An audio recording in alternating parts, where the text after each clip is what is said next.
Kamikaze. Kamikaze is defined in a few different ways.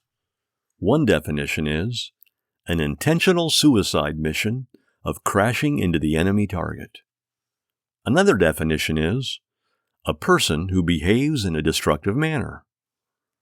Both definitions are not too different from one another, but for the sake of this talk, I'm going to be focusing on the latter definition. Kamikaze is a dangerous social move.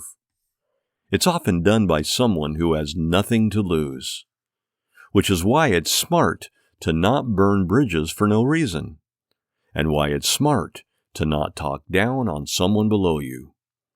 All this sounds great in theory, but is there an example? Sure. I don't talk about popular culture much.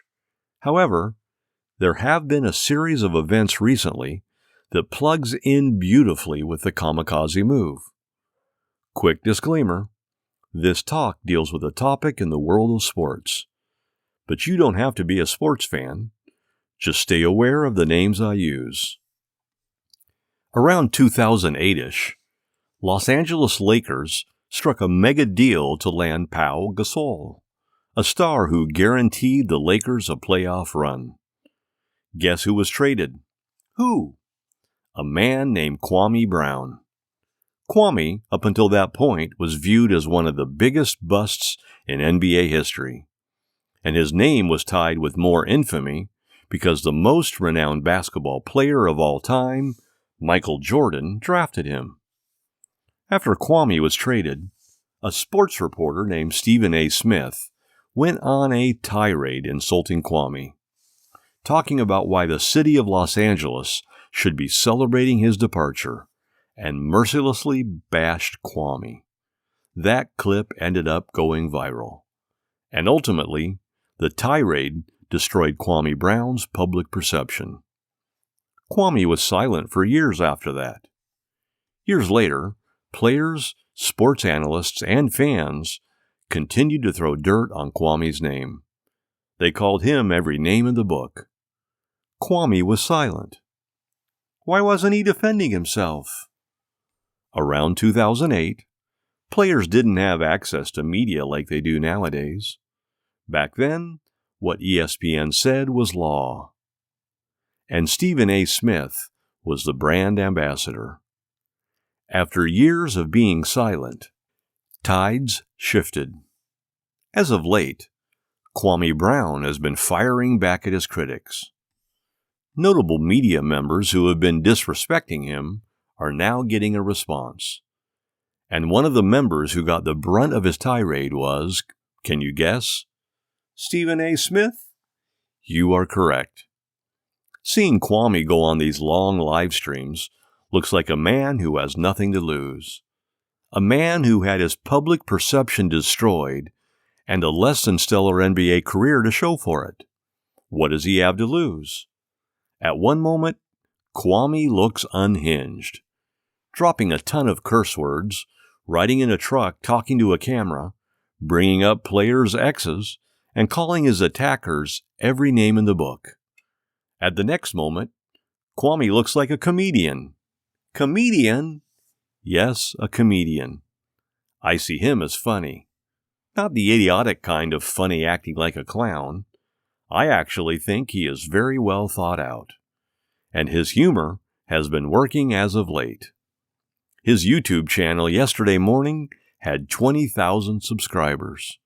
And he ended the day with 40,000 subscribers. The way he labels someone makes it stick.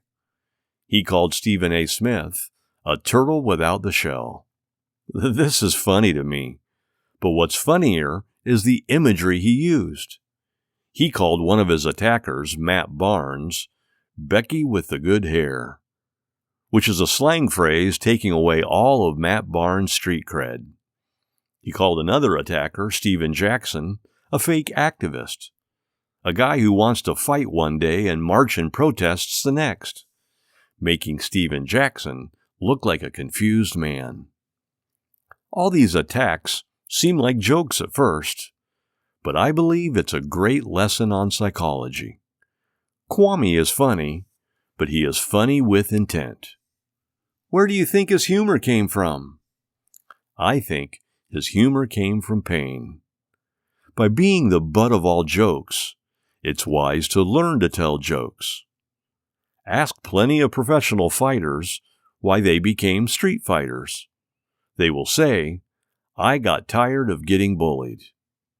Ask plenty of comedians why they became a comedian. They will say, I got picked on, didn't have much going on for me, but no one could do a better yo mama joke than me. A lot of comedians are born through pain and by being a laughingstock at one point or another. 2008 Kwame Brown was the laughingstock of the NBA. It's all fun and games looking at it as a consumer of the media, but it's different when you are viewing it from his life. I don't know much about his personal life. However, I think he has kids, parents, and friends who are well aware of what a laughingstock he used to be. He was silent for many years, and I think being such a joke created a who cares attitude. It's impossible for a comedian to be optimal funny without a who cares attitude. Otherwise, they are too politically correct. Along with Kwame's rants, there are sudden flashes of deep truths that are keeping people coming back to watch his channel. He talks about the selective narratives that the mainstream media plays, how they turn one against another, how people of power strategically hire people to keep an agenda going. At first glance, he seems to be losing it. But for me, I think he's having his kamikaze moment. Other than the kamikaze moment, the other communication lesson to learn from all of this is the power of new media, a power many people take for granted. Kwame, insulting a media behemoth like Stephen A. Smith, would have been seen as blasphemy a couple of years back. But strategical use of media technology can allow a node to topple the network. If Kwame can work on his humor and expand his content material, I can see him having a renaissance in his career. It may be a large turnaround from being the biggest NBA draft bust of all time to an athlete turned entertainer. Or maybe I'm completely wrong. Maybe the buzz dies down within a few days and all else is back to normal. That's definitely a possibility. A few lessons in all of this. 1. You never know when someone can snap and pull a kamikaze. 2. Never underestimate the power of humor. 3. Never underestimate strategic use of new media. A combination of these three is allowing Kwame to have a strange resurgence in 2021. And who knows how long this resurgence will last.